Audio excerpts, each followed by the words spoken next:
दक्षिण भारत में वेंकटगिरी तिरुपति बालाजी सुप्रसिद्ध तीर्थ है। महर्षि अगस्त्य की प्रार्थना से भगवान विष्णु ने वेंकटाचल को अपनी नित्य निवास भूमि बनाकर पवित्र किया है। पर्वत के मनोरम शिखर पर स्वामी पुष्करिणी तीर्थ है, जहां रहकर पार्वती नंदन स्कंद स्वामी प्रतिदिन श्रीहरि की उपासना करते हैं। उन्हीं के नाम पर उस तीर्थ को स्वामी पुष्करिणी कहते हैं। उसके पास ही भगवान का विशाल मंदिर है, जहां वे श्रीदेवी और भूदेवी के साथ विराजमान हैं। सत्ययुग में अंजनागिरी, त्रेता में नारायणगिरी, द्वापर में सिंहाचल और कलयुग में वेंकटाचल को ही भगवान का नित्य निवास स्थान बताया गया है।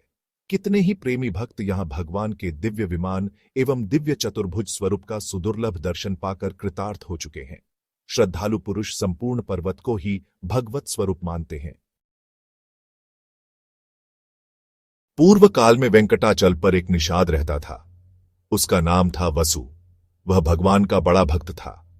प्रतिदिन स्वामी पुष्करिणी में स्नान करके श्रीनिवास की पूजा करता और श्यामाक सावाहुम के भात में मधु मिलाकर वही श्री भूदेवियों सहित उन्हें भोग के लिए निवेदन करता था।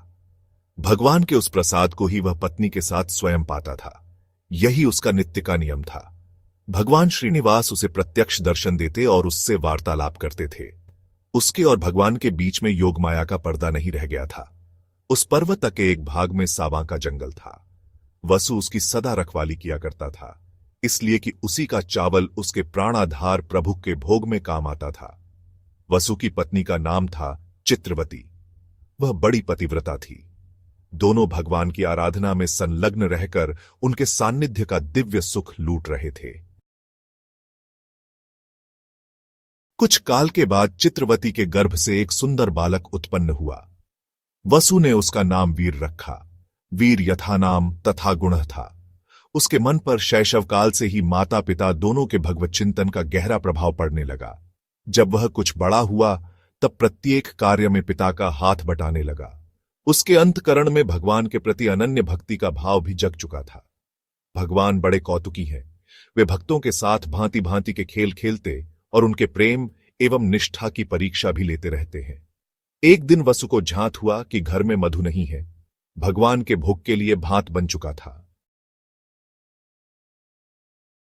वसु ने सोचा कि मधु के बिना मेरे प्रभु अच्छी तरह भोजन नहीं कर सकेंगे। अतः वह वीर को सावां के जंगल और घर की रखवाली का काम सौंपकर पत्नी के साथ मधु की खोज में चल दिया।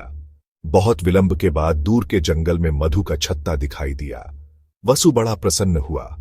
उसने युक्ति से मधु निकाला और घर की ओर प्रस्थान किया।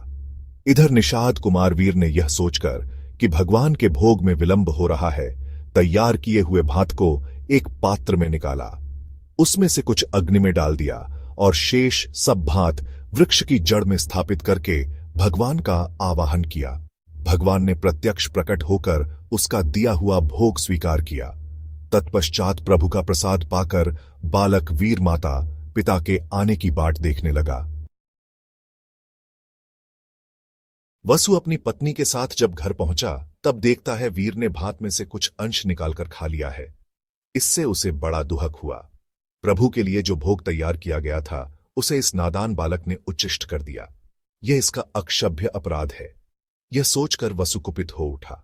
उसने तलवार खींच ली और वीर का मस्तक काटने के लिए हाथ ऊंचा किया। इतने में ही किसी ने पीछे से आकर वसु का हाथ पकड़ लिया। वसु ने पीछे वृक्ष की ओर घूमकर देखा तो भक्त वत्सल भगवान स्वयं उसका हाथ पकड़े खड़े हैं।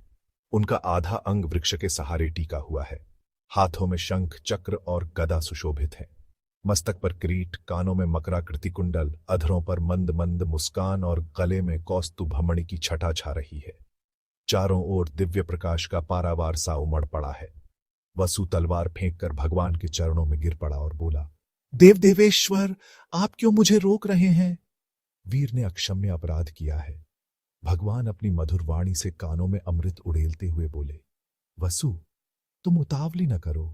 तुम्हारा पुत्र मेरा अनन्य भक्त है। यह मुझे तुमसे भी अधिक प्रिय है, इसीलिए मैंने इसे प्रत्यक्ष दर्शन दिया है।